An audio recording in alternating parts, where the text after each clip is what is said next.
The first people who left, I mean, in the first days after the revolution, by and large were Batista supporters and members of the Batista government. Batista fled the island New Year's Eve of 1959, and many of his supporters followed immediately thereafter. Aquellos que habían cometido asesinatos y torturas fueron llevados a juicios públicos para evitar desmanes. Esos juicios fueron criticados fuertemente en los medios de los Estados Unidos. I was following on television the revolutionary trials that began right away, which were the beginnings of the problems with the United States.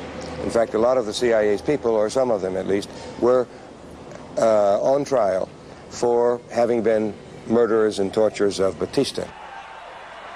El mismo año que accedió al poder, Fidel fue invitado a visitar países de Latinoamérica. Allí pronunció discursos llamando a la unidad entre los pueblos de la región. Propuso la creación de un mercado común latinoamericano. También, en 1959, realizó una gira por los Estados Unidos, con la esperanza de promover un mejor entendimiento hacia la Revolución cubana.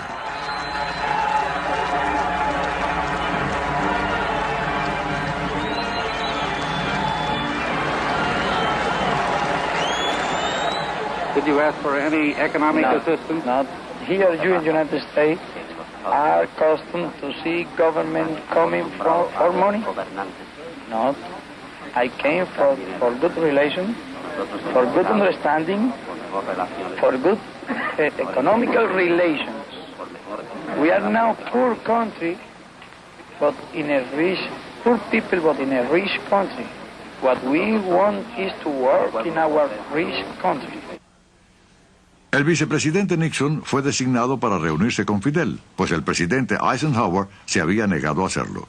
Más tarde, Nixon escribió un memo describiendo a Fidel como un comunista que debía ser derribado. Cuba is an obsession with American leaders, and it really doesn't matter whether they're Democrats or Republicans. It's almost a psychosis.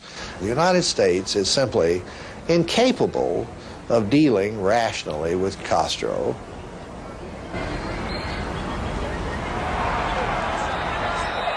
Cuando Fidel llegó a Nueva York, la bienvenida fue más cálida. Apretujado por el entusiasmo de miles y miles de personas, entra en la estación Pensilvania de Nueva York un joven abogado, alto y barbudo, que sabe hablar un idioma sencillo y valiente y que viste el uniforme de comandante del ejército rebelde cubano.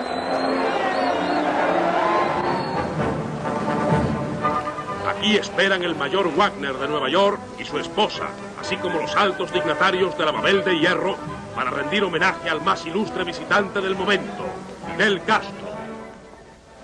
Fidel dio una recepción en la embajada cubana. Es la primera vez que él se pone el traje de gala. Se miró hacia el espejo y dijo, que vaya, me quito esto, porque me parezco a Tito, chico. Termina la recepción y no aparecía por ningún lado.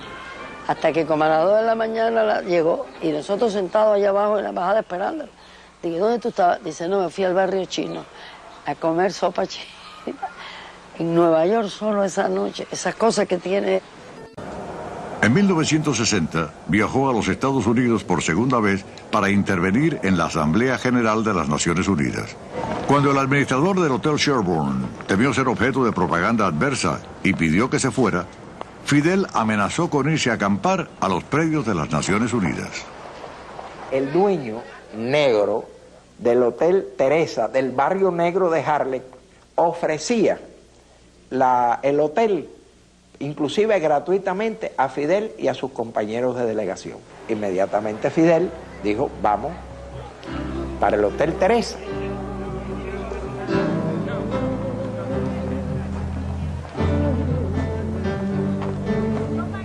En el Hotel Teresa lo visitaron líderes mundiales, Nasser de Egipto y Nehru de la India.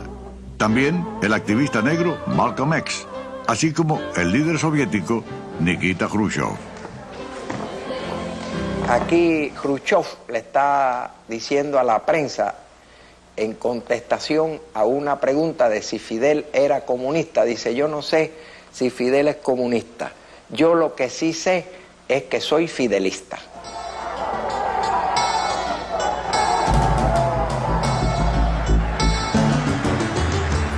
A su regreso a Cuba, la mayor prioridad de la revolución fue la redistribución de la tierra, acorde al acta de la reforma agraria. A esta revolución, patria o muerte.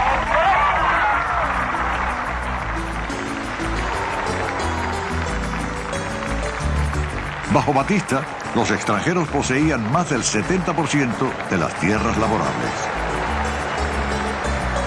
La mayoría de la industria azucarera estaba en manos de los Estados Unidos. Al principio, las expropiaciones de tierra fueron bastante modestas.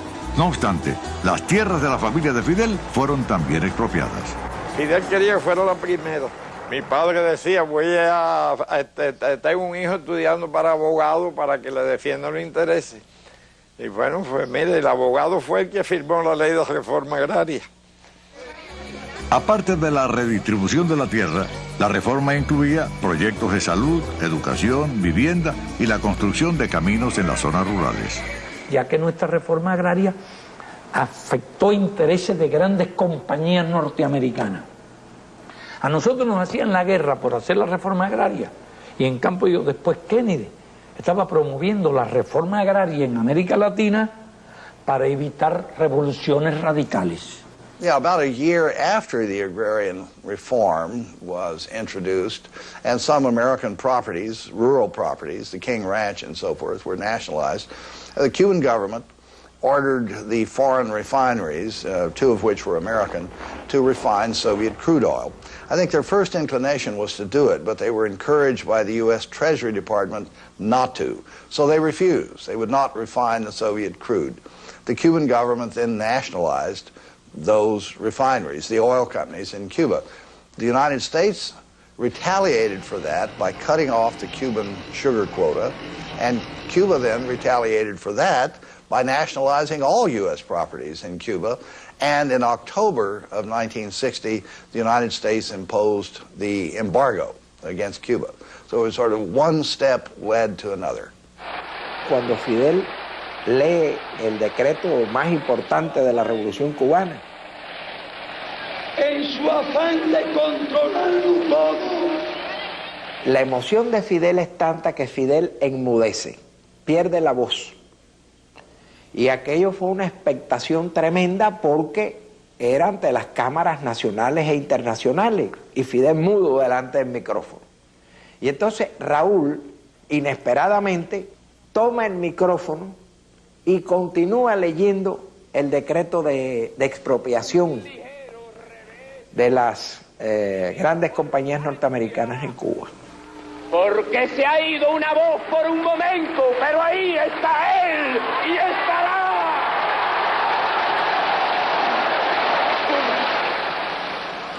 Compañía Cubana de Electricidad.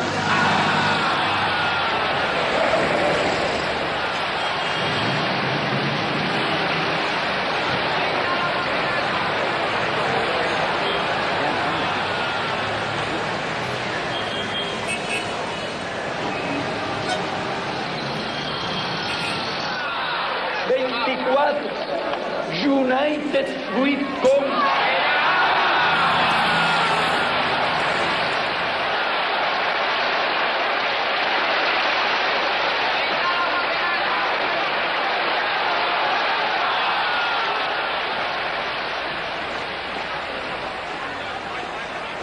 Central to understanding the Cuban Revolution is the relationship historically between Cuba and the United States. This was more than anything a nationalistic movement that Fidel was able to capitalize on, where the people in Cuba from the founding of the country had struggled for a sense of their own sovereignty and independence. Además de la reforma agraria, Fidel situó la educación en el centro de la revolución. Miles de jóvenes partieron hacia las zonas más aisladas de la isla para enseñar a los campesinos a leer y escribir.